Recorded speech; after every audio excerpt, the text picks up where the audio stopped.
que conforman a los tribunales agrarios, a nuestros invitados integrantes de la Procuraduría Agraria, del Registro Agrario Nacional, de la Secretaría de Desarrollo Agrario, Territorial y Urbano, a los abogados, a las abogadas postulantes, a los estudiantes y a las a todos los alumnos de las diversas universidades del país, así como a quienes nos ven por nuestras redes sociales.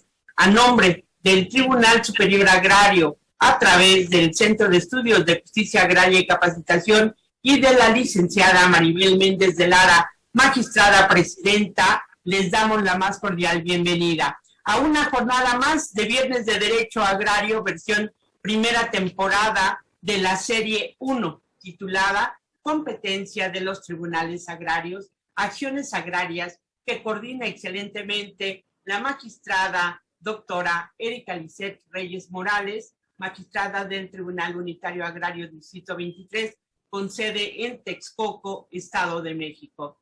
Hoy el formato es de mesa redonda.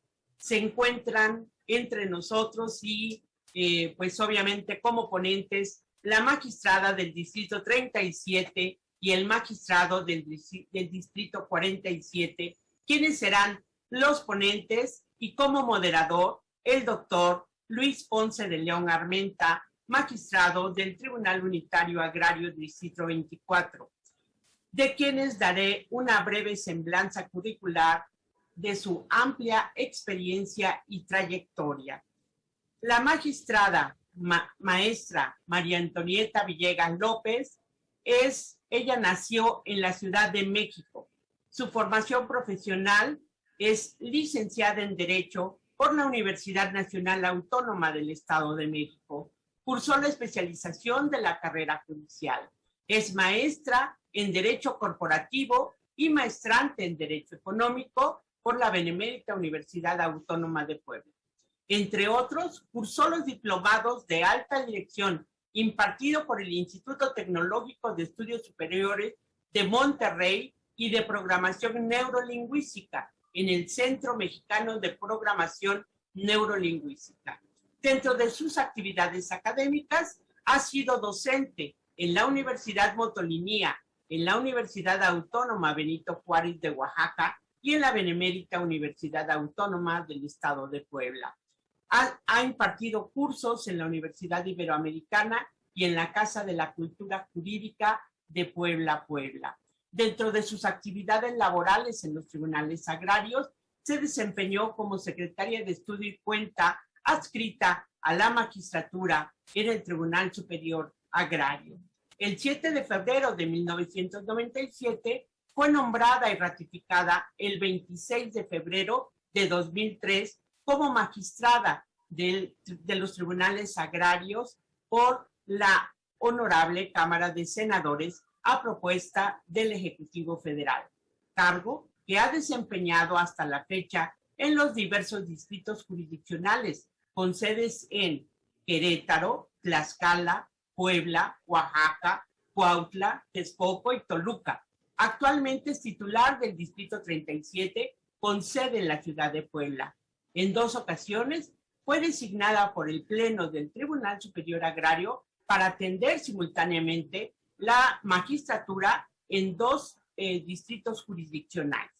Dentro de sus participaciones en asociaciones, es integrante de la Asociación Mexicana de Impartidores de Justicia, AMIC, Asociación Mexicana de Juzgadoras, y de la cual la magistrada Villegas fue electa como vocal de la mesa directiva en el año 2020. Pertenece también al International Association of Women Judges, capítulo México, asociación integrada por las socias juzgadoras de diversas partes del mundo.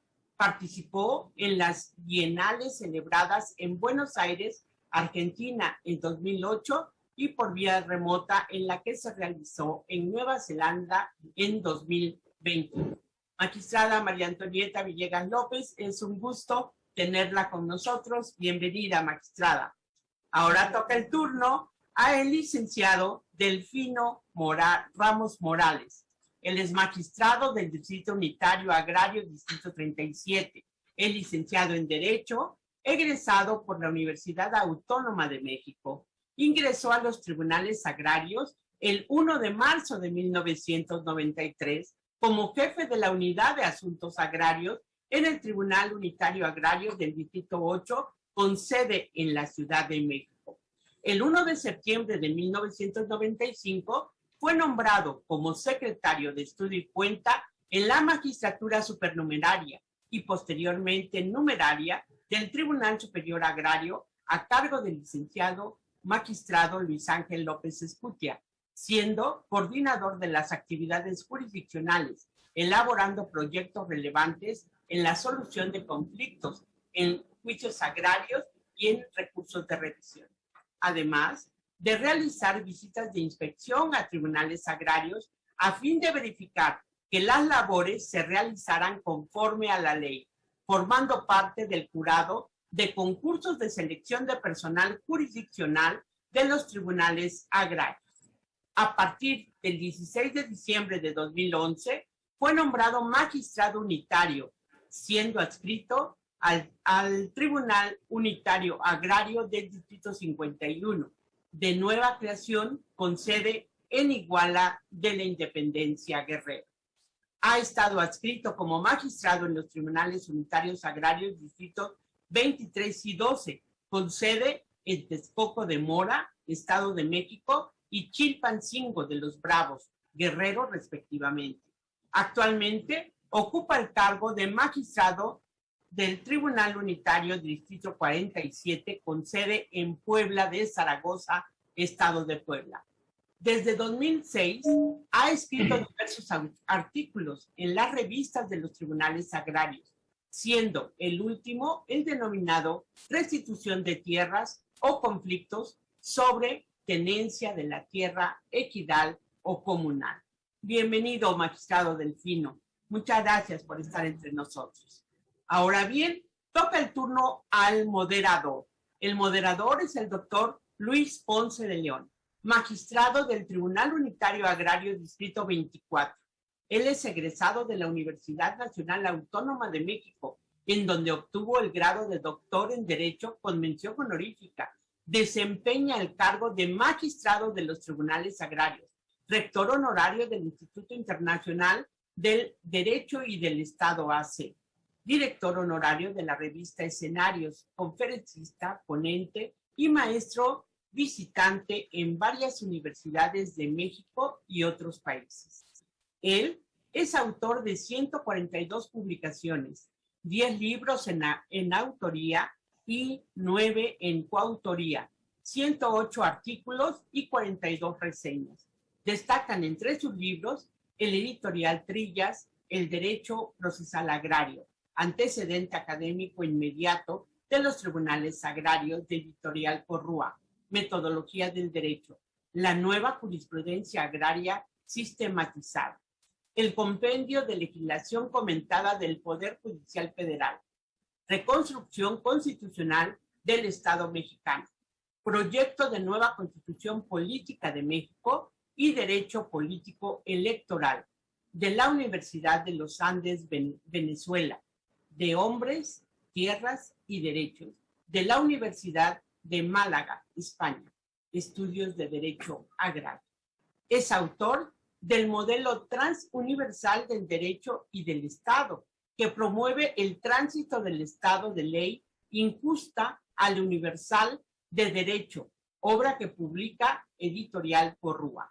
Ha participado en entrevistas y opiniones en programas de divulgación científica en televisión, prensa escrita y radio, entre los cuales figuran entrevistas sobre los problemas de seguridad social en México, vivienda, desarrollo rural y arrendamiento, difundidas en los programas Presencia Universitaria y Agenda Universitaria a través de los canales 2, 7, 13 y 22.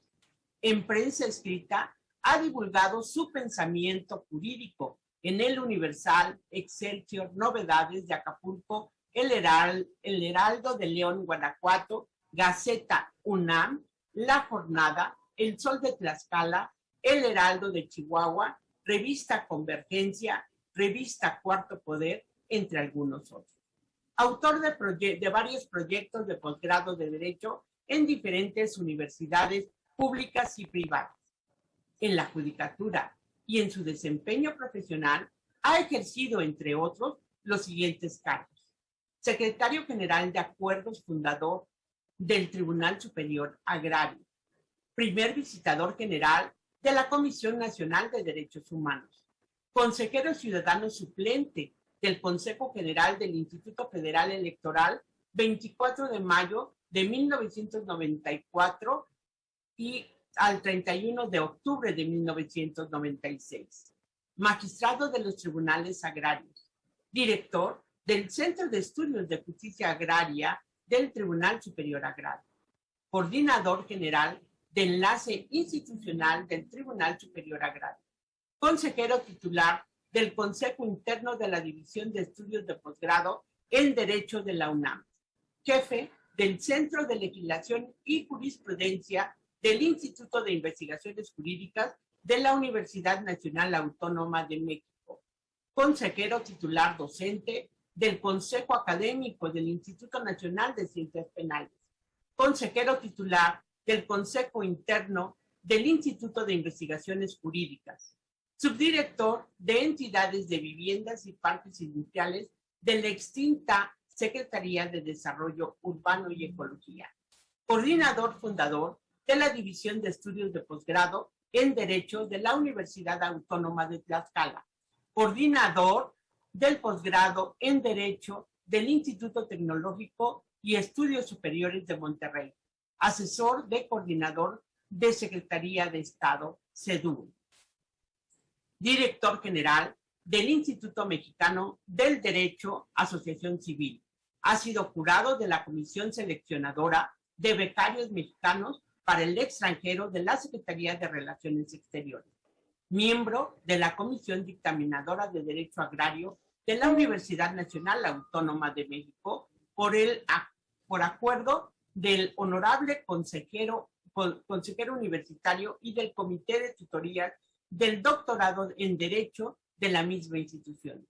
Fue huésped distinguido de los ayuntamientos de Acapulco, Tampico y Tamaulipas, colaborador y miembro del Consejo de Redacción de las revistas especializadas en Derecho, Lex Suma y Juicio, entre algunas otras, y padrino de varias generaciones de posgrados en Derechos en Aguascalientes, Guadalajara y Tlaxcala. Ha participado como ponente y representante de México en varios congresos y eventos académicos internacionales y nacionales, entre los cuales figuran el Congreso Internacional e Iberoamericano de Derecho Agrario, realizado en Zaragoza, España, en septiembre de 1992.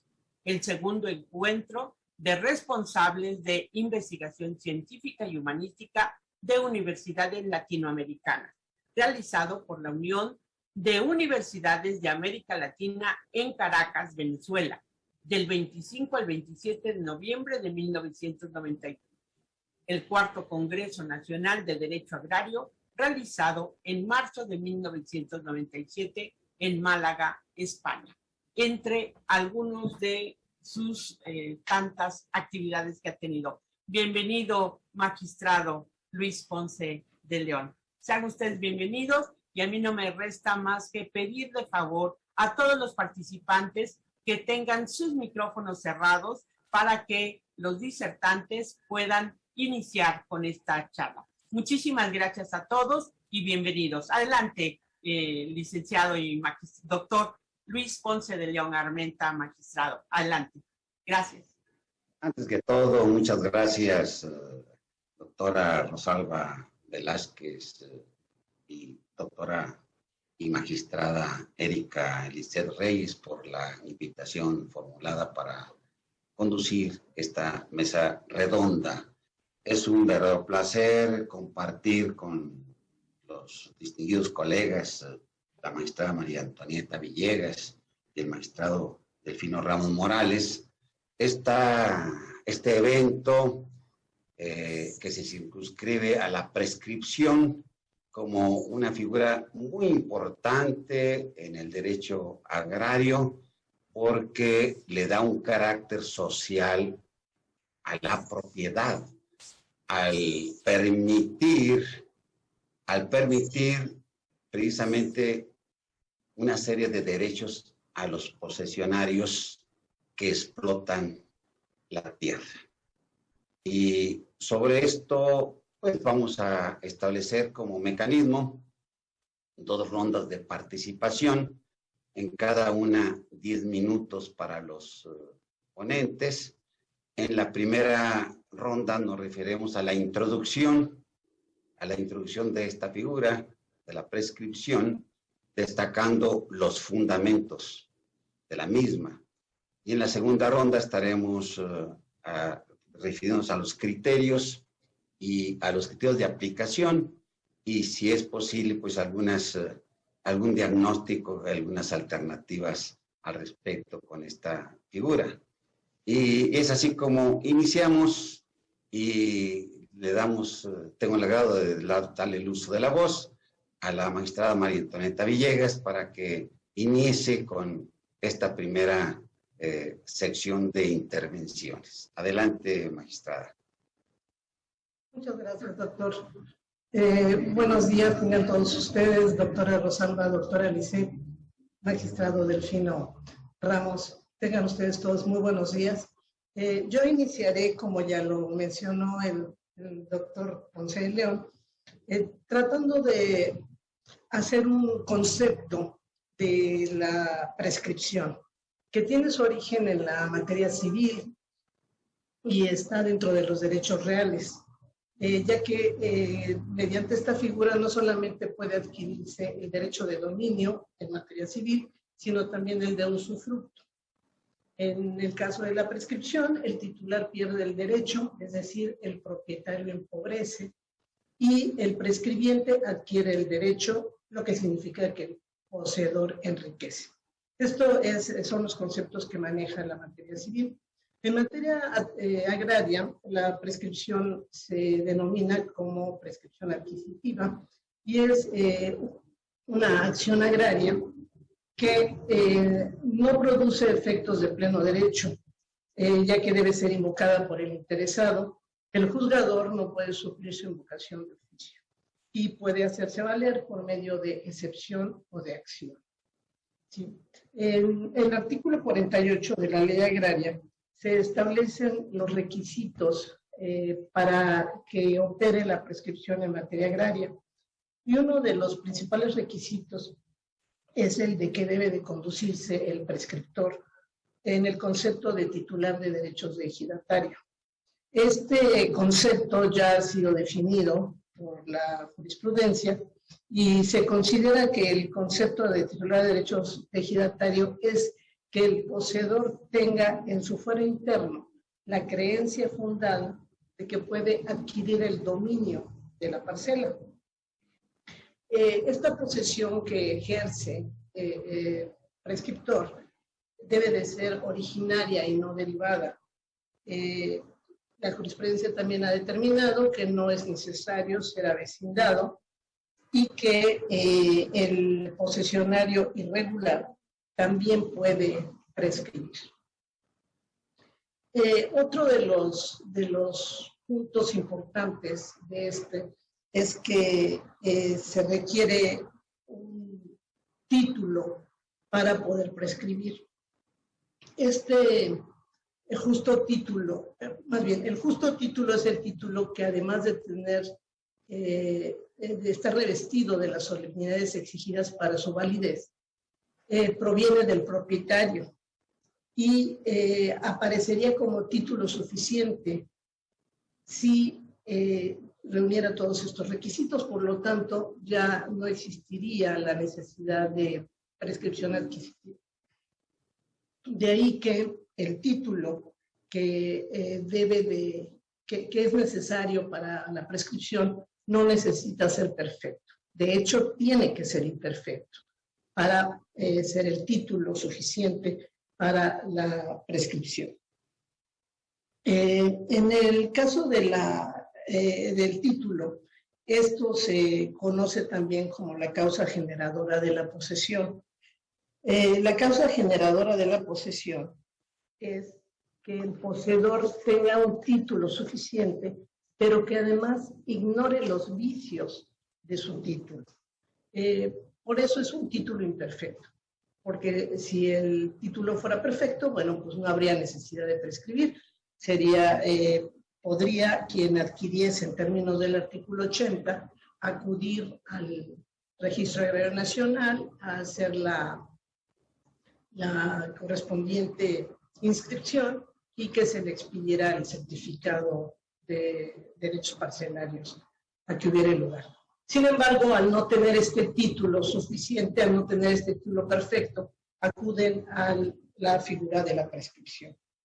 La causa generadora, en el caso de la buena fe, debe de tener estos requisitos que ya cité, el título y que él mismo, el poseedor, más bien ignore los vicios de este tipo.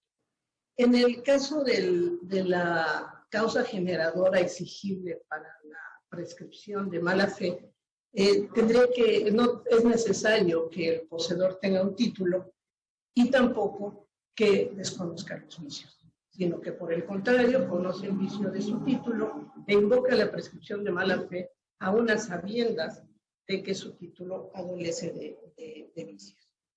En el caso de la mala fe, la jurisprudencia únicamente ha definido que la causa generadora puede ser cualquier acto que fundadamente se considere bastante para transferir al poseedor el dominio sobre el bien de que se trate. Y habla la jurisprudencia de un estándar probatorio elevado que deberá ejercer el juez para determinar si ese título, si esa causa generadora, que puede ser un acto o un hecho, realmente es suficiente para que el prescriptor obtenga una sentencia favorable.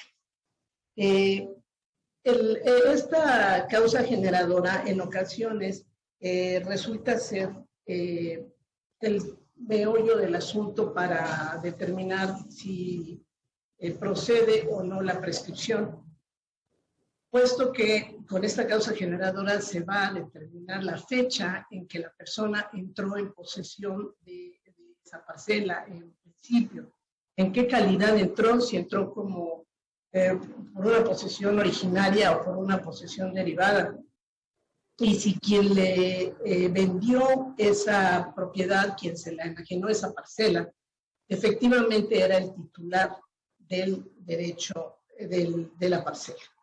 En ocasiones también se piensa que una causa generadora de la posesión puede ser el título que expidió el titular de la parcela, pero únicamente respecto de una fracción de la parcela. Y esto no lo establece así el artículo 48, puesto que nos habla de tierras parceladas y no de fracciones de parcelas, ya que un título en estas condiciones atenta contra la indivisibilidad de la parcela. Todos sabemos que en nuestro país, en las zonas que son cercanas a las ciudades y que la mancha urbana se ha extendido sobre las tierras ejidales, acontece frecuentemente que estas parcelas ya estén notificadas, divididas, de hecho, y que las personas no puedan obtener su titularidad de ninguna forma, puesto que ni siquiera su título reúne los requisitos del 80, ni tampoco su titularidad puede obtenerla mediante la prescripción. Es un problema generalizado que hemos visto a lo largo y ancho del territorio nacional y que se presenta con mayor incidencia en los terrenos ejidales cercanos a las ciudades, por este crecimiento urbano. Esta causa generadora de la posesión, como ya lo decía, deberá de ser analizada por el juzgador en principio a efecto de poder determinar si el prescriptor ha estado en la posesión en concepto de titular de derechos ejidatarios durante 5 años o durante 10. para determinar si es de buena o mala fe. Sin embargo, el juzgador no va a poder variar el sentido de la pretensión. Si el prescriptor demanda la prescripción de buena fe, tendrá el juzgador que analizarla bajo este punto. No podrá aún al advertir que su posesión es de mala fe y que cumplió los 10 años mínimos requeridos para esto, no podrá cambiar la litis para señalar que prescribe la parcela de mala fe, porque como ya lo dije, el juzgador no puede de oficio ni iniciar la acción de prescripción, ni tampoco podrá variar la litis. Esto también ya sí ha sido definido por la jurisprudencia, por lo que no hay forma de que aun cuando advirtamos que la persona equivocó al pretender prescripción de buena fe, siendo que era de mala fe, podríamos cambiar nosotros esto. También a sabiendas de que la prescripción se interrumpe con cualquier demanda interpuesta por persona legítima en contra de la posesión que detenta la persona. La ley, encontramos antecedentes en cuanto al despojo, que debe de denunciar el despojo, pero en realidad basta con que la persona hubiese promovido una acción de mejor derecho a poseer en contra de la hora prescriptor para que proceda la interrupción del tiempo que debe transcurrir para la prescripción. Quisiera dejar el resto de los elementos para que el magistrado Delfino pudiera continuar y no quedarme yo acaparando el uso de la voz. Bien, muchas gracias, magistrada. Muchas gracias. Nada más hacemos un paréntesis señalando que las preguntas pueden recibirse y las estaremos desahogando al terminar la primera ronda, y al terminar la segunda también desahogaremos las preguntas que surjan con motivo de estas exposiciones. Bueno, ahora tenemos el agrado de presentar al magistrado Delfino Ramos Morales, quien continuará con esta primera parte de esta mesa redonda. Adelante, magistrado. Buenos días a todos.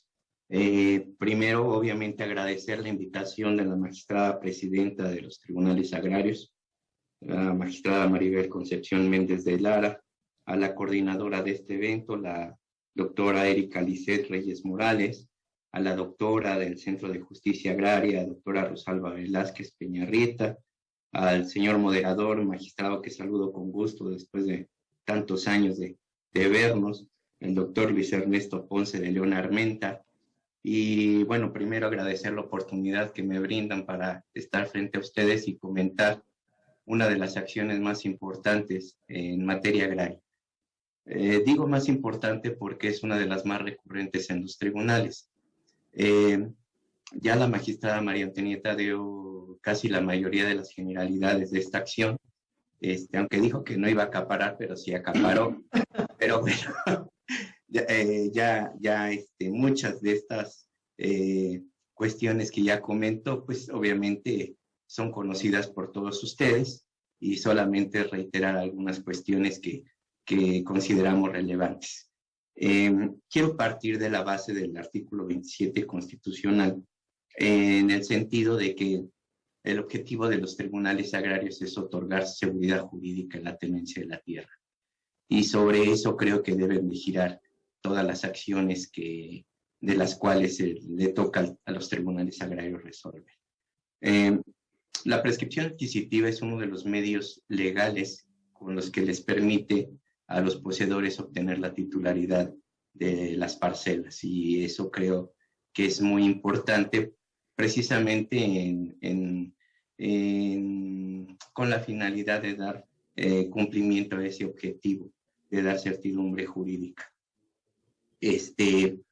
Hay muchos aspectos, como dije ya, la magistrada María Antonieta dio muchas generalidades, y de las cuales creo yo que ya no es necesario abundar, sobre todo porque la gente que nos está escuchando y nos hace el favor de sintonizarnos en esta vía, pues conoce en gran medida estos aspectos.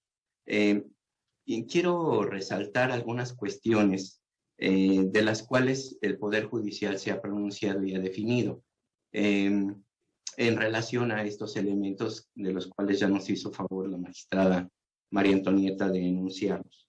El primer punto es en función de las tierras parceladas. En muchas ocasiones, los litigantes, las personas, ejercen acciones sobre fracciones de parcelas, como lo comentó la magistrada María Antonieta. Sin embargo, ya ha sido precisado que esta acción debe proceder únicamente sobre parcelas ejidales, formalmente asignadas recientemente con la jurisprudencia de la Corte. Entonces, obviamente, no procede la acción en tratándose de tierras de uso común, en tierras de asentamiento humano, en tierras dedicadas a los bosques y selvas. La misma disposición así lo establece. Sin embargo, el Poder Judicial ha precisado este punto. Otro punto relevante, y es muy recurrente en los tribunales, el que reclaman la prescripción sobre fracciones de parcela.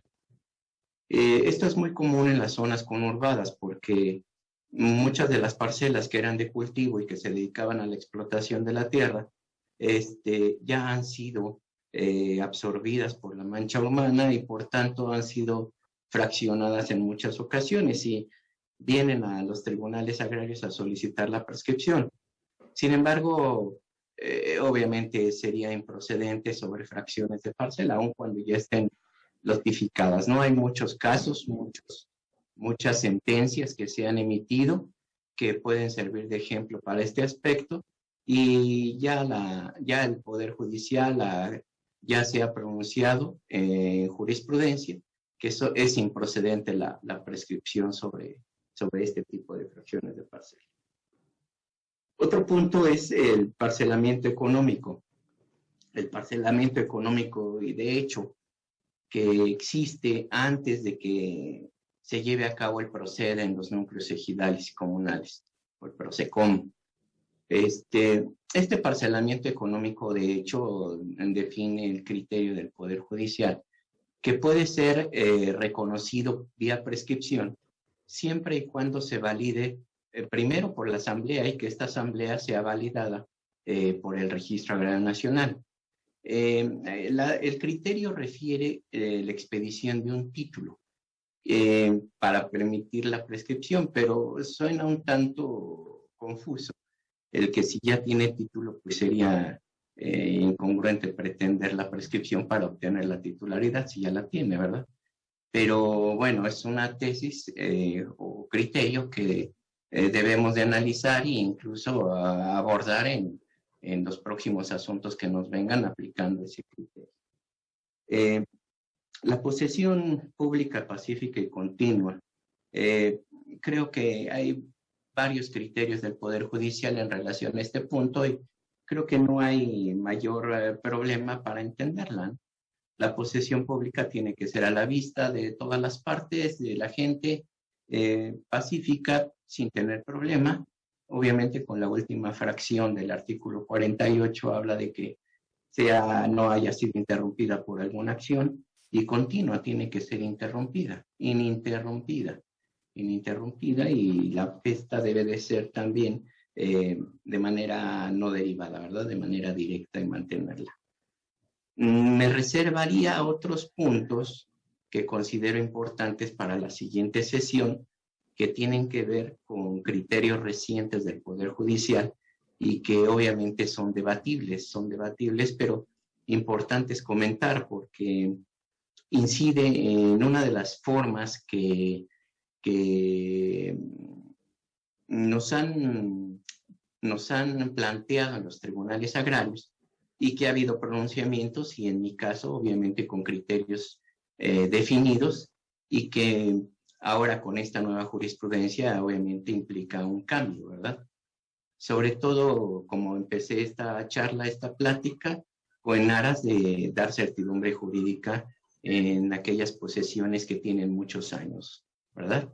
Inclusive en los casos de las asambleas de delimitación. en las que no se les asigna la tierra, vienen y demandan la nulidad de la asamblea, cuando no hay una asignación y bueno, obviamente ya hay criterios al respecto, ¿verdad?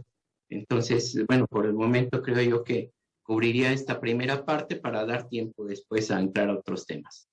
Gracias. Sí, muchísimas gracias. Muchísimas gracias.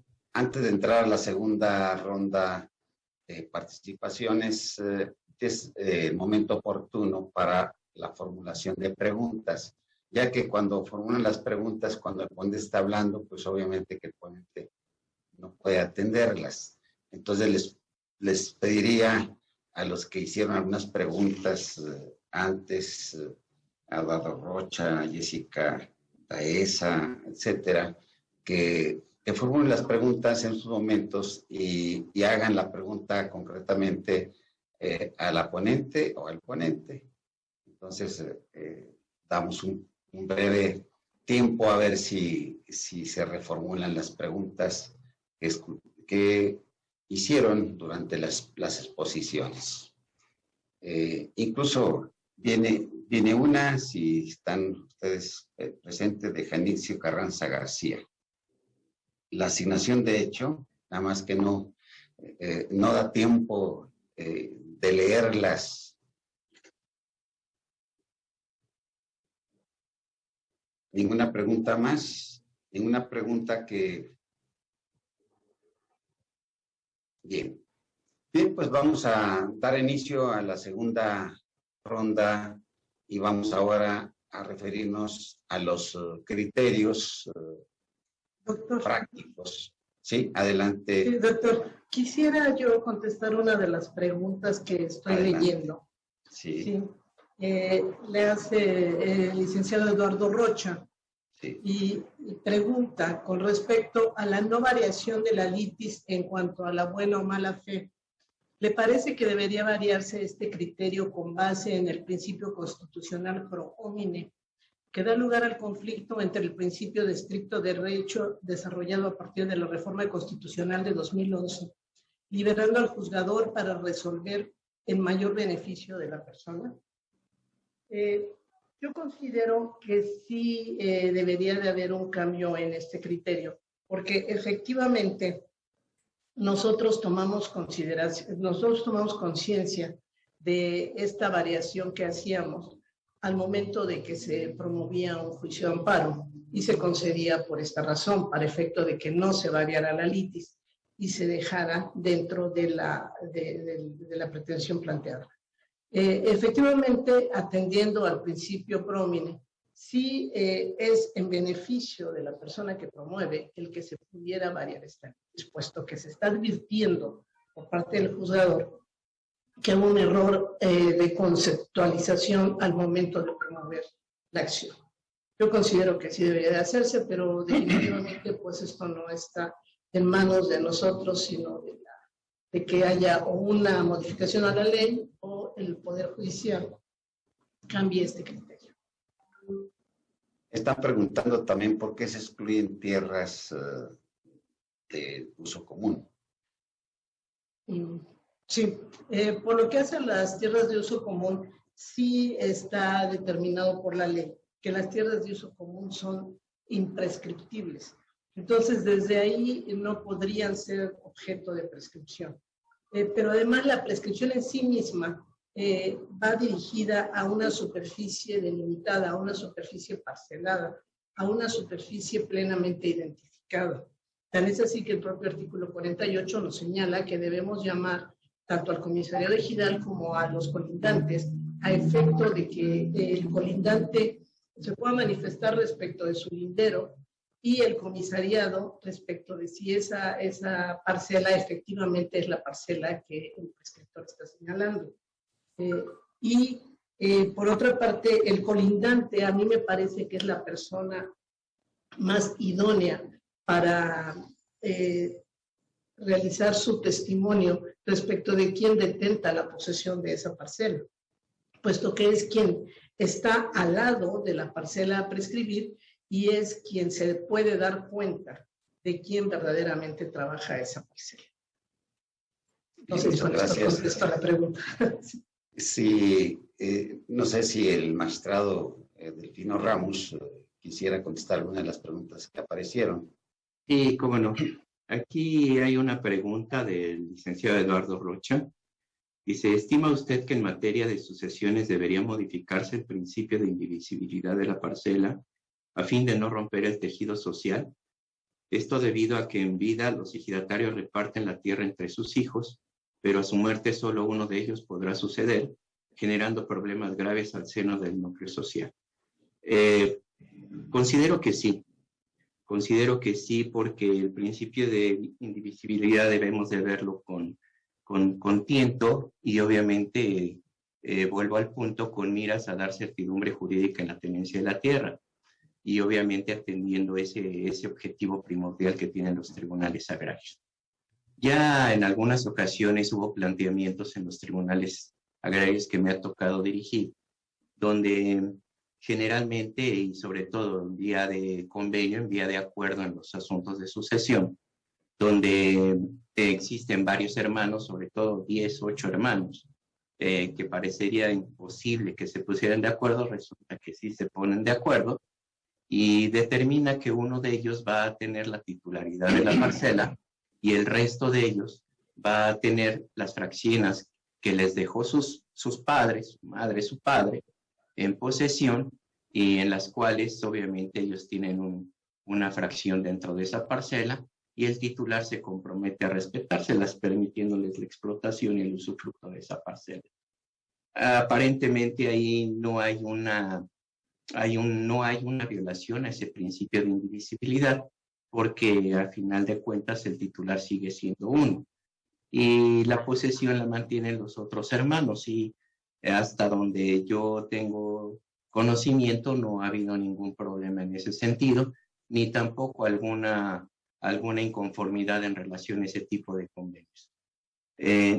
La otra pregunta que hacen es de la Procuraduría Agraria de Noé Molina Franco. Dice, ¿es legal que el Registro Agrario Nacional rechace el ingreso de una solicitud de inscripción de un contrato de enajenación de parcela celebrado antes de la reforma de 2008 y por lo tanto sin ratificación notarial y diga que acuda al Tribunal Agrario a hacer valer ese derecho vía prescripción positiva? Bueno, de entrada sí es legal, ¿verdad? Porque obviamente es facultad del registro hacer este tipo de calificaciones. Ya la legalidad de esa calificación tendrá que ser analizada por el Tribunal Agrario a través de la fracción 4 del 18, que es la nulidad de resoluciones de autoridad agraria. Y ya expuesto ese tema, el tribunal entraría a determinar si la calificación que hizo el registro en el sentido negativo de no calificar su contrato de enajenación es legal o es ilegal, ¿verdad? Obviamente hay una reforma de 2008 al artículo 80 y tendríamos que analizar en ese punto ese aspecto fundamental, ¿verdad? Si es legal o no esa calificación. Bien, muchas gracias. Bien, reiteramos a los... Perdón. Hay unas preguntas que están haciendo personas que están viéndonos por YouTube. Los más importantes. Quisiera contestar una de ellas, de Marco Tulio Zapata, y dice, buen día, gracias por compartir tan importante tema. Pregunto, en materia agraria, ¿es procedente prescribir en contra de un sucesor legítimo una vez que falleció el titular? Al respecto, yo sí quisiera precisar que muchas de las prescripciones que se presentan ante los tribunales agrarios se hacen en contra de titulares que ya han fallecido y evidentemente el tribunal tiene que llamar a la sucesión a efecto de que sea quien represente a ese titular quien en su momento probablemente vendió esa parcela a la persona que se pretende prescribir. Para esto hay varias acciones que tiene que realizar el tribunal, desde solicitar al Registro Agrario Nacional nos informe si esa persona dejó un sucesor registrado para que sea a quien se llame, y de lo contrario tendremos que llamar a quien resulte ser el primero en la lista de preferencia que nos señala la propia ley agraria. En ese sentido, tendrán que acreditar si la esposa ya no existe, si hubo concubina, y si no, alguno de los hijos, que es cuando el asunto se torna un poco más difícil, porque todos ellos pues tienen el mismo derecho a heredar entre ellos, y por lo tanto pues puede haber hermanos que sí reconozcan que su padre hizo esa venta, y alguno o algunos otros que decidan que no. Y esto, bueno, torna difícil la situación porque ya involucra otros elementos que coinciden con también la prescripción, con la acción de prescripción. Muchas gracias, muchas gracias. Bien, las siguientes preguntas las reservamos para la siguiente ronda, pero si hay alguna que se quiera contestar de inmediato, adelante. Doctor, aquí hay una pregunta que hace Paula Rosales, en cuanto dice que si en la prescripción adquisitiva de mala fe se necesita algún documento probatorio de compraventa o solo con la posesión de la parcela. Ya la magistrada María Antonieta hizo referencia a este tipo de prescripción en cuanto a la mala fe, y que no se requiere de un justo título. Obviamente la acción de prescripción se endereza considerando que quien la ejercita tiene la posesión de la parcela, en este caso de mala fe por 10 años. Pero es importante y es un requisito fundamental en este tipo de acciones acreditar la causa generadora de la posesión.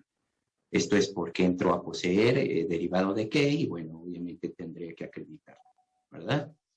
Otra pregunta que hace la licenciada, tenía por aquí a la licenciada de esa, pero no la encuentro, pero si la encuentro en un momento más le contestamos la pregunta. Y muchas gracias. Bien, pues se contestarán ya después de terminar con la segunda ronda. Y bueno, presentamos de nueva cuenta a la magistrada María Antonieta Villegas para los criterios correspondientes de aplicación. Adelante, magistrada. Muchas gracias, doctor. Yo quisiera en este espacio hacer alusión a una jurisprudencia de 2018 en la cual se señala que es posible la prescripción en favor entre consortes en materia agraria, cosa que en materia civil está prohibida, pero a partir de una propuesta de la entonces ministra Margarita Luna Ramos, esto adquirió el carácter de jurisprudencia. Aquí llama mi atención la condición que se requiere para esto. En principio, esta tesis se emite pensando en todas aquellas personas que migran del país para trabajar en otros países, específicamente en los Estados Unidos de Norteamérica, y que una vez que se van, sabemos que hay muchos migrantes que constantemente están enviando recursos a sus familias y que vienen al país en las fiestas del pueblo y en las fechas conmemorativas, por Navidad, etcétera, ¿no? O sea, situaciones que ellos consideran deben de acudir al país porque su propia situación de migración les impide un tránsito libre por la frontera del país. Y atendiendo a esto, hay algunos otros que ya no vuelven, que se van y no regresan, y tenemos ejidos en los que hay mujeres, hay muchas mujeres que están solas, que prácticamente son ejidos constituidos por mujeres, en donde ellas trabajan la tierra porque finalmente es el sustento para la manutención de sus hijos y de ellas mismas. Atendiendo a estas circunstancias de hecho, es que se emite esta tesis y señala que debe de acreditarse el matrimonio o el concubinato, según sea el caso, pero además debe de acreditarse la ausencia de la persona, del migrante, del esposo o de la esposa, según sea el caso. Esta situación yo creo que también requiere de un amplio análisis por parte del juzgador, toda vez que si requiriéramos a la persona que iniciara una declaración de ausencia, pues esto le llevaría aún mucho más tiempo que el propio tiempo que requiere transcurrir para que prospere la prescripción. Casi creo que al día siguiente que se fue tendría que empezar a tramitar su declaración de ausencia para los 5 años, pues tenerla y poder acudir ante el tribunal agrario. Entonces yo creo que aquí el juzgador tendrá que echar mano de algunos otros elementos que le permitan conocer desde qué fecha la persona se ausentó y cómo verdaderamente ya no volvió a la casa, ya no volvió a la parcela, ya no volvió al ejido y por lo tanto se abstuvo de ejercer el usufructo de esa parcela. Es una situación un poco complicada que pienso que a los juzgadores y a los litigantes también les va a corresponder aportar este cúmulo de pruebas para poder resolver situaciones al respecto. Si me permiten, quisiera leer esta tesis. Dice así: prescripción en materia agraria opera entre consortes una vez que se ausente o fallezca quien cuente con la calidad de ejidatario. Aun cuando el artículo 2 de la Ley de Amparo prevé la supletoriedad de la legislación civil federal a la materia agraria, y no obstante que los artículos 177 y 1167 del Código Civil Federal prohíben la prescripción entre consortes, dicha limitante no opera tratándose de los matrimonios en que uno de los cónyuges es ejidatario que posee una parcela, en tanto que no se cumple con el requisito de supletoriedad relativa a que las normas no deben contravenir el ordenamiento legal a suplir, sino que deben ser congruentes con sus principios o bases que rigen específicamente la institución de que se trata, ya que el Código Civil, si bien prohíbe la prescripción entre consortes mientras dure el matrimonio, el artículo 48 de la Ley Agraria no hace tal prohibición. Por lo contrario, esta segunda sala de la Suprema Corte de Justicia de la Nación, al resolver la contradicción de tesis 92/2016 y examinar el artículo 48 de la Ley Agraria, sostuvo que cualquier persona que hubiera poseído tierras ejidales en concepto de titular de derechos de ejidatario, que no sean las destinadas al asentamiento humano ni se trate de bosques o selvas, de manera pacífica, continua y pública, durante un cierto periodo, dependiendo de si fue de buena o mala fe, adquirirá sobre las tierras citadas los mismos derechos que cualquier ejidatario sobre su parcela. De modo que dicho ordenamiento no circunscribe la calidad de la persona que puede invocar la figura indicada, pues establece que será cualquier persona, es decir, el poseedor puede ser una persona ajena al ejido o núcleo de población, siempre y cuando cumpla con los requisitos del numeral referido. Además de que dicho poseedor puede acudir ante el Tribunal Agrario para la emisión de la resolución sobre la adquisición de los derechos sobre la parcela o tierras de que se trate. De ahí que, con mayor razón, tratándose del cónyuge del ejidatario, se concluye que no tiene impedimento para adquirir por prescripción los derechos parcelarios de su consorte, siempre que cumpla con los requisitos legales correspondientes y con la condición relativa a que ese derecho puede ejercerlo una vez que exista abandono, ausencia o fallezca el cónyuge ejidatario. De modo que el plazo para la actualización de dicha figura empezará a partir de que este último ya no esté. De ahí que pues ya lo dejo a la consideración de todos quienes estamos participando en esta mesa redonda, la decisión que se tome cuando se nos presente un caso en estas condiciones. Bien, muchísimas gracias. Gracias. Bien, pues seguimos en el uso de la voz, el magistrado Delfino Ramos Morales. Adelante, magistrado. Sí, estaba leyendo muchísimas preguntas, las cuales agradezco, todas interesantes, pero es imposible poder atender todas. Yo quisiera que por conducto de la coordinadora nos las haga llevar. Vamos a tratar al rato de darles a contestación a algunas. Decíamos que dejábamos temas importantes en relación a la interpretación del Poder Judicial en cuanto a los criterios que ha establecido a lo largo de estos casi 30 años de los tribunales agrarios. Es importante ahorita atender o comentar que este artículo 48 es el original de 1992, no ha sufrido ninguna reforma, y ello derivado de diversas interpretaciones de los tribunales agrarios, obviamente ha dado lugar a muchos criterios. Uno de ellos es el que ya comentamos, de que se tiene que promoverse la prescripción refiriéndose a tierras formalmente parceladas. Esto tiene que ver con una de las preguntas que hacían en cuanto a que si podría prescribir parcelas que están delimitadas o identificadas o asignadas con anterior al procede. Sí se puede prescribir. Obviamente tendremos ahí que soportarlo en las investigaciones generales de usufructo parcelario que se realizaban antes de la ley agraria, y obviamente analizar todos los elementos, y podría considerarse por el tribunal correspondiente esta situación.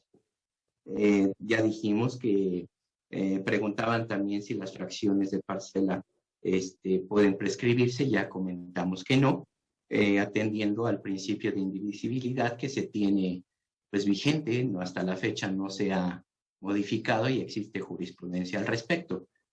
Comentaban que si podían suceder algunas acciones en relación a ese principio de indivisibilidad, pues yo pienso que sí. Bajo el principio pro persona, habría que analizarlo y plantearlo y hacer algún razonamiento, alguna consideración, como se ha hecho en otras ocasiones, ¿verdad? Preguntaba también el licenciado Luis Enrique de la Procuraduría Agraria de Chilpancingo, que me tocó estar con él ahí algún tiempo, en relación al parcelamiento económico, de hecho, si requería autorización o no.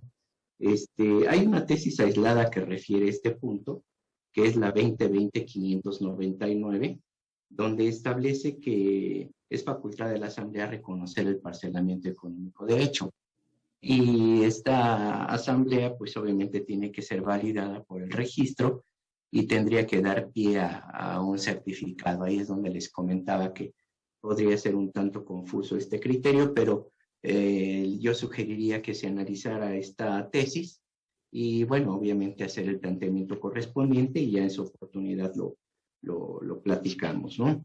La causa generadora de la posesión, pues ya es un tema que ya abordó la magistrada María Antonieta, pero es fundamental en este tipo de acción, ya que invariablemente, sea de buena o de mala fe, debe de acreditarse y obviamente someterse a la consideración del tribunal, donde tendrá que analizar todos los medios de prueba que hayan sido ofrecidos para analizar esta situación. La imprescriptibilidad de fracciones de parcela. Existe tesis aislada que habla de la violación al principio de indivisibilidad, impide esta prescripción adquisitiva sobre una fracción.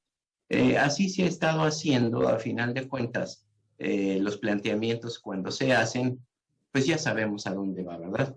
Entonces yo sugeriría que analicemos este punto antes de hacer el planteamiento para no hacer perder tiempo a la gente, porque obviamente cuando se plantea una prescripción sobre una fracción de parcela, pues siguiendo y atendiendo ese principio de indivisibilidad que, insisto, está firme, no ha sido modificado, obviamente sabemos hacia dónde va. Quiero tocar un punto, yo no sé ni a qué hora empecé, pero es reciente. Se habla que la parcela a prescribir debe estar asignada a una persona determinada. Respecto a este punto, ya ha sido materia de pleno en materia administrativa del segundo circuito, donde se generó una contradicción de tesis, que es la 13-2019, dio lugar a este criterio, que es jurisprudencia, que dice: prescripción adquisitiva en materia agraria, la causa generadora de la posesión no puede acreditarse válidamente en relación con una parcela no asignada por la Asamblea de Ejidatarios. Esta jurisprudencia se publicó el 9 de julio de 2021 y obviamente es de aplicación obligatoria. En particular, no comparto este criterio porque creo que muchas de las parcelas que existen en los ejidos no han sido asignadas. El criterio del Pleno del Segundo Circuito se sustentó básicamente en que las parcelas no asignadas las considera como tierras de uso común y dice que todos los ejidatarios pues, son titulares o tienen derechos sobre esas tierras y por tanto no pueden prescribirse. Sin embargo, el artículo 73 de la misma ley agraria dispone que las tierras ejidales de uso común constituyen el sustento económico de la vida en común del ejido y están conformadas por aquellas tierras que no hubieran sido especialmente reservadas por la Asamblea para el asentamiento humano, ni sean tierras parceladas. Entonces, yo destaco aquí que dicha disposición no refiere a la asignación en lo individual a favor de persona determinada, sino que excluye de las tierras de uso común a las que han sido delimitadas y parceladas. Este aspecto, este punto es fundamental cuando se habla de tierras delimitadas y parceladas, ¿verdad?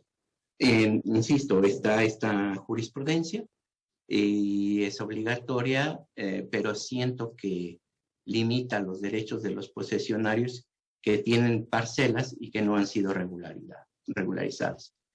Generalmente se viene y se demanda la nulidad de asambleas que ocurrieron en los 90s, donde dicen es que la asamblea no me la asignó y yo la tengo en posesión. Ha pasado muchos años y esa tierra ahí está, la tengo en posesión. Entonces, la prescripción era una vía por la cual se podía regularizar, obviamente teniendo acreditados todos los elementos que tienen que atenderse conforme a la ley para acreditar esta acción. Pero yo lo veía como una forma de regularizar esa posesión.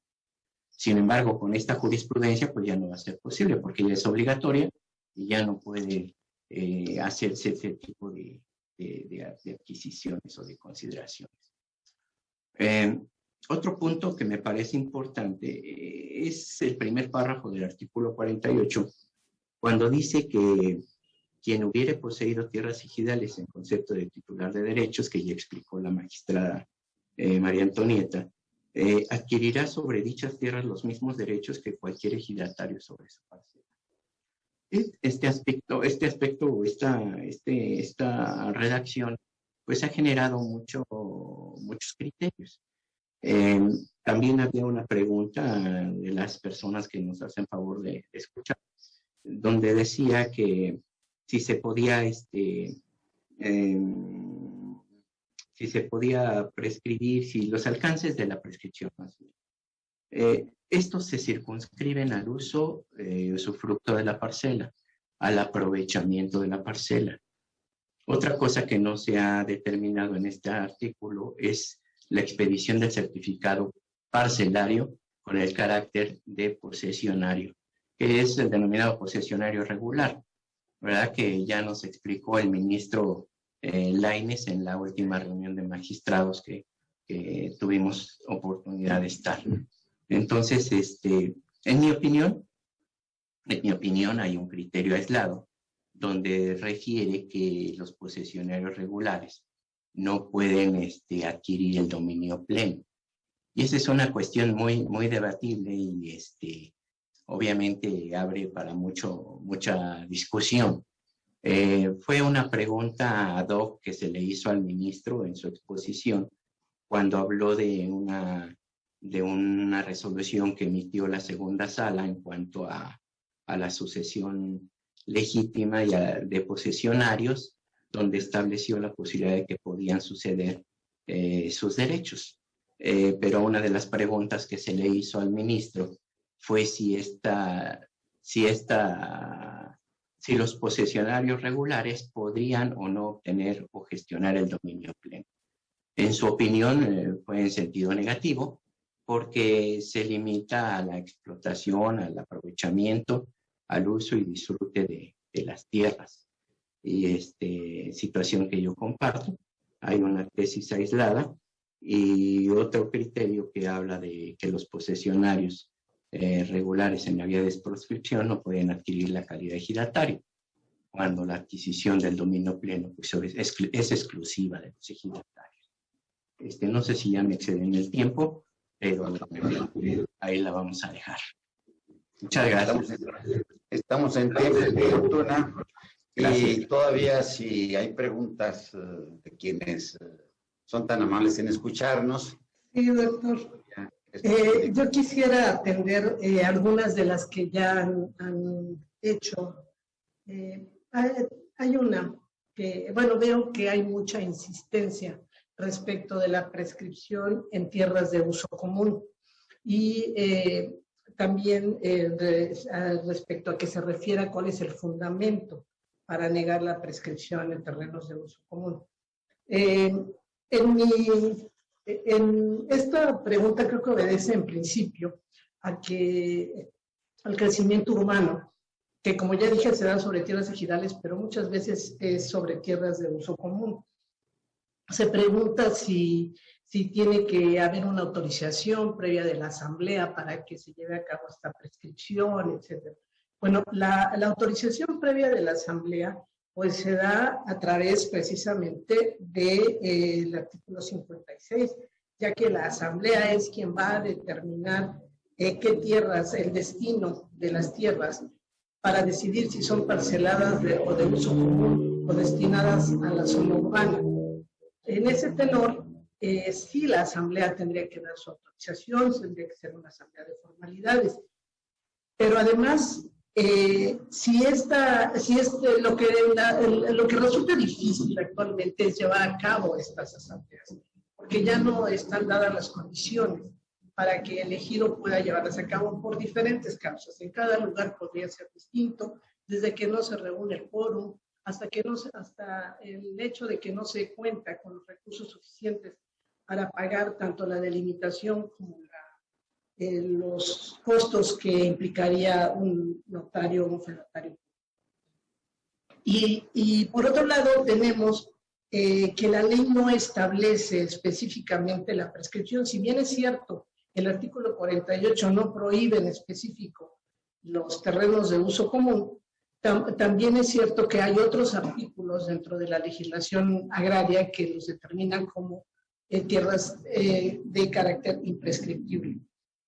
Y esto mismo lo ha manejado también la jurisprudencia de la Corte, en donde señala precisamente con relación al artículo 74 la imprescriptibilidad y la transmisión de estos derechos, excepción hecha de los casos a que se refiere el artículo 75, que es disponerlos para la constitución de sociedades de producción. Entonces, en ese tenor, sí, en vía de prescripción no podría adquirirse la titularidad de una parcela. Y principalmente por eso, porque son tierras destinadas para el uso de todo el grupo de ejidatarios, no en una manera específica de una parcela. Es cierto, hay muchas tierras que ya han sido divididas, tierras de uso común, ya han sido parceladas de hecho, pero no se cuenta con un parcelamiento formal que ya nos dé un plano definitivo y que principalmente le cambie el destino a estas tierras. Otro es el caso de los planos que se emitieron durante la vigencia de la Ley Federal de Reforma Agraria, que se llamaban planos de parcelamiento económico, que incluso están inscritos en el Registro Agrario Nacional. Estos planos de parcelamiento económico y estas constancias que se dan con base en esos planos sí pueden ser susceptibles de prescripción, pero no los que actualmente se pudieran hacer, puesto que la regulación en materia agraria ahora es diferente y está totalmente dispuesta en el artículo 56 y subsecuentes, y reglamento de certificación, etcétera, etcétera. Regulaciones que nos llevan a concluir que no podrían hacerse un plano de parcelamiento económico en las condiciones actuales.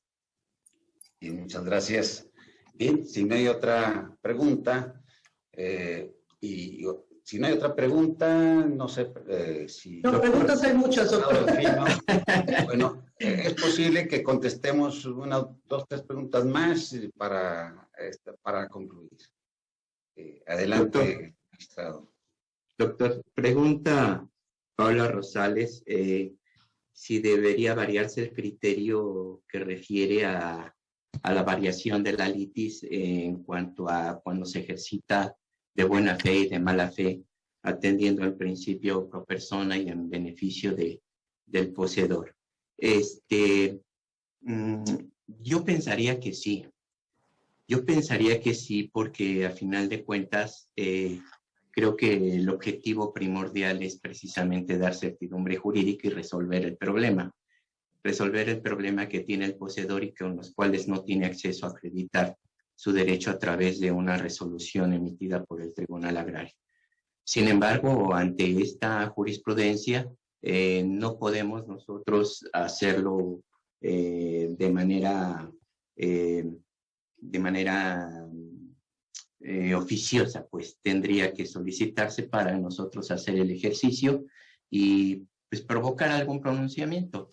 Pero a final de cuentas tendría otra arista, porque si nosotros variamos la litis, tendríamos nosotros, sobre todo en sentencia, violentaríamos el derecho de la contraparte, ¿verdad? Porque no se planteó desde el principio. A lo mejor podríamos hacerlo al fijarse la litis en audiencia, donde podríamos establecer conforme a los planteamientos de las partes qué tipo de litis, qué tipo de prescripción se está haciendo, ¿verdad? Gracias. Bien, muchas gracias. Pues yo creo que... atender otra pregunta, doctor. Adelante, adelante. Bueno, y puntualizar un poco lo anterior relativo a la situación común. Este crecimiento urbano, realmente esas fracciones que se pretenden prescribir en ocasiones, se refiere a lotes destinados al asentamiento humano. Entonces, por una razón más, no es posible prescribirlas, puesto que la ley sí hace específicamente la prohibición de la prescripción en asentamientos humanos. Sin embargo, sí, lo que sí se puede hacer es que la asamblea esa superficie la destine al asentamiento humano y entonces sí se puedan titular esos lotes que ocupen las personas. La pregunta a la que me quiero referir dice, ¿es procedente prescribir? No, eso no. ¿Puede uno de los hermanos prescribir una parcela de una sucesión intestamentaria? Es una pregunta de Lilia Josefina Telles Valencia.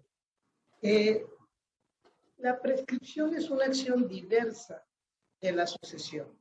Y cuando pudiera ocurrir que uno de los hermanos, su padre, o la madre, o a quien estuviese sucediendo, le hubiera cedido la parcela en cuestión, evidentemente, si él cumple con los demás requisitos que establece el artículo 48, sí puede prescribirla y sería en contra de quien sucedió, de quien era el titular. Y la sucesión sería quien lo representaría, es decir, el resto de los hermanos, si fuera el caso, viene en ese sentido la pregunta. Entonces sí se podría prescribir, pero tendría que cumplir con estos requisitos de ser el adquirente de esa parcela con los 5 años que la ley prevé, o los 10 si fuera de mala fe, y deberá acreditar la causa generadora, que también es otra de las preguntas. ¿En la mala fe puede prescribirse sin título? Bueno, sin título como tal, sí, pero sí tiene que existir una causa generadora. No, y esa debe de acreditarse de una de otra forma según cuál sea la naturaleza de esto. Pero no es prescribir, porque si no sería tanto de estar legalizando ocupaciones arbitrarias a las personas. Sí, la prescripción en este caso se refiere a la prescripción de parcelas, no a la prescripción de terrenos urbanos. Eso también creo que a veces se confunde y por eso es que nos presentan prescripciones de lotes de 20 por 20. Es un lote urbano, no es un lote, no es una parcela, no es una superficie que pueda ser útil para la agricultura. Bien, magistrado Delfino, ¿alguna otra pregunta que quieras contestar? Ya sí, cerramos. hay varias preguntas y todas, insisto, muy interesantes. Adelante. Hay una pregunta que hace Paula Rosales. Dice, en el ejido con dominio pleno abierto en el que un ejidatario aún bajo el régimen agrario enajena una fracción y se niega a regularizar, dice, ¿se puede demandar? Pues sí, se puede demandar. Se puede demandar, pero pues, obviamente tendremos nosotros que atender los lineamientos, ¿verdad? Los lineamientos de la ley para que se pueda determinar. A lo mejor el planteamiento es si cuando ya adquirió dominio pleno se puede demandar la prescripción cuando la posesión se tenía antes de adquirir este dominio pleno. Probablemente por ahí va la pregunta, y si es así, pues sí se puede demandar, y obviamente tendremos que analizar la causa generadora de la posesión, que es lo relevante en este tipo de acción. Hay otra pregunta de Aldo Eje, dice, el cumplimiento sobre todo en observancia del derecho humano a la vivienda digna. En varias ocasiones en los tribunales en los que he tenido oportunidad de dirigir, hemos hecho valer este tipo de criterio de derecho humano a la vivienda. Sin embargo, en todas las ocasiones han sido materia de estudio constitucional y ha sido en sentido negativo. Nos han dicho que eso no le corresponde a los tribunales agrarios determinar y que hay autoridades administrativas que se deben de ocupar en relación a este derecho humano, ¿verdad? Otro punto que hace Aldo Eje, otra pregunta, habla del usufructo vitalicio, si se puede reconocer. En la ciudad de Chilpancingo me tocó resolver un asunto donde un hermano demandaba a sus dos hermanas ya mayores de edad, donde les reclamaba la desocupación y entrega de una superficie de la que él era titular. Y a final de cuentas resolvimos diciendo que que el hermano, porque se trataba de una posesión que tenían desde sus padres, tenía que respetarles la posesión de manera vitalicia. Curiosamente, las hermanas a quienes se les había favorecido la sentencia recurrieron, se fueron al amparo, y el colegiado les negó el amparo, diciéndoles que el Tribunal Agrario no podía, y la misma autoridad de amparo, no podía otorgarles mayor beneficio que el que ya les había otorgado el tribunal. Esto es el mantenerlas en posesión en esa tierra que tenían, atendiendo también al carácter de edad avanzada que tenían y a su género, que eran mujeres y eran solteras. Entonces, el colegiado nos dio la razón. Entonces sí podemos resolver en relación al usufructo vitalicio. Gracias. Muchas gracias. Doctor, aquí tengo otra pregunta. Adelante, magistrada. Dice Leopoldo de la Cruz, ¿qué documento probatorio de ausencia del cónyuge se tendría que presentar en el juicio de prescripción?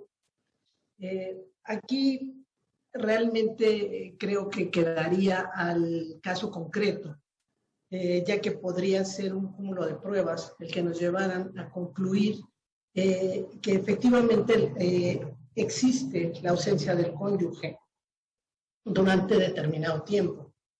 Podría ser desde la fecha en que se fue, a través del boleto de camión, de avión, no sé, la forma en que se haya trasladado, puede ser la testimonial, puede ser la confesional, no sé qué pruebas sean las que nos puedan llevar sin tener que llegar a la declaración de ausencia, al concluir que efectivamente la persona estuvo ausente durante ese tiempo, y esa es la razón por la que el cónyuge está promoviendo la prescripción. Pero sí creo que esto variaría de caso a caso. Bien, muchas gracias. Bien, podemos concluir señalando que de conformidad a las diversas preguntas que se han formulado, tomando en cuenta las brillantes exposiciones de la magistrada y del magistrado que intervinieron en esta mesa redonda, podemos concluir que los magistrados en todo el país debemos de privilegiar la prescripción hasta donde nos lo permitan las limitaciones legales, pero siempre ejerciendo el control de la constitucionalidad, el control de la convencionalidad y el control de la jurisprudencialidad. Por una sencilla razón, de que con la reforma que se realizó creando los tribunales agrarios y sustituyendo la ley federal de reforma agraria por la ley agraria, hubo un cambio sustancial en relación a el carácter social de la propiedad. Es decir, con esta reforma se canceló el carácter social de la propiedad. Y el carácter social de la propiedad es precisamente observar su productividad para el bien de todos. ¿Por qué se canceló esto? Bueno, pues que se canceló el procedimiento de privación de derechos agrarios. Ya antes las parcelas que no se explotaban, parcelas abandonadas, generaban precisamente la privación de derechos agrarios. Igual, en cuanto a la propiedad privada, pues tendríamos la afectación en tierras excedentes de la pequeña propiedad improductivas. Entonces, ¿qué es lo que hay ahorita? ¿Qué tenemos en estos momentos para darle carácter social a la propiedad? Tenemos la prescripción. Por eso debemos privilegiar hasta donde sea posible la prescripción.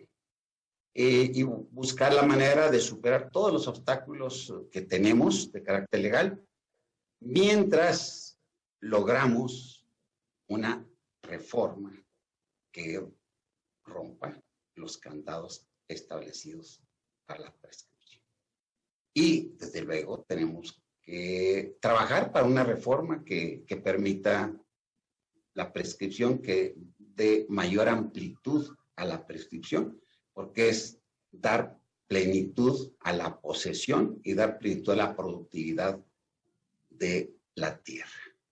Esto lo señalo porque precisamente el artículo 252 de la anterior Ley Federal de Reforma Agraria, que es el antecedente inmediato de la prescripción de nuestra ley, el artículo 48, en ese artículo se estableció la prescripción, pero solo para el efecto de que no llegaran afectaciones para posesionarios que no podían demostrar la propiedad cuando tenían las afectaciones. Entonces, los posesionarios podían tramitar certificados de inafectabilidad para evitar precisamente las afectaciones. Pero un cambio muy importante de la prescripción de la Ley Federal de Reforma Agraria a la prescripción de la actual ley es un cambio fundamental. No es para ese efecto, es para efecto de dar certidumbre jurídica a los posesionarios. Por tanto, concluimos con la necesidad de realizar reformas para quitar los obstáculos y privilegiar el carácter social de la propiedad con derechos fundamentales para el posesionario, para el productor, para el que está directamente produciendo por el bien de todos. Y con esto concluimos esta mesa redonda, obviamente agradeciendo a la presidenta del Tribunal Superior Agrario, Maribel Méndez de Lara, el de promover a través del Centro de Estudios de Justicia Agraria y Capacitación y promover a través de este programa específico, a través de la coordinadora Erika Lisset, este tipo de eventos precisamente que nos permiten ejercer nuestra responsabilidad de manera más amplia. Muchas gracias a todos. Pues adelante, magistrada Erika. Muchas gracias. Gracias, doctora Rosalba. Agradecemos la...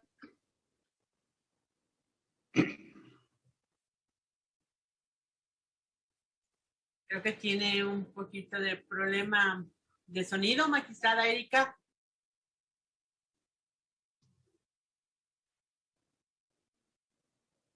La participación de los magistrados.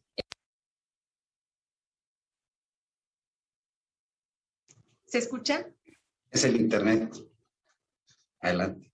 Gracias, doctora Rosalba. Entregamos el reconocimiento merecido en este formato de mesa redonda a la maestra María Antonieta Villegas López. Gracias por los planteamientos compartidos en esta sesión. De igual manera, al licenciado Delfino Ramos Morales, agradecemos las aportaciones y tan interesantes criterios expuestos. Al moderador de la mesa del día de hoy, doctor Luis Ponce de León Armenta. Muchas gracias. Agradecemos su presencia en este evento. Muchísimas gracias. Y a todas las personas que se han dado el tiempo de acompañarnos en esta sesión, les invitamos el próximo viernes de Derecho Agrario, en el que tendremos la presentación de la obra Acciones en materia agraria, del autor George Sileschi. Les esperamos. Muchas gracias a todos por su atención. Muchas gracias, que tengan buen día a todos. Gracias a todos, buen día y por estar aquí presentes. Gracias. Saludos cordiales y buen día. Dios les guarde y les bendiga, como siempre. Un placer. Gracias.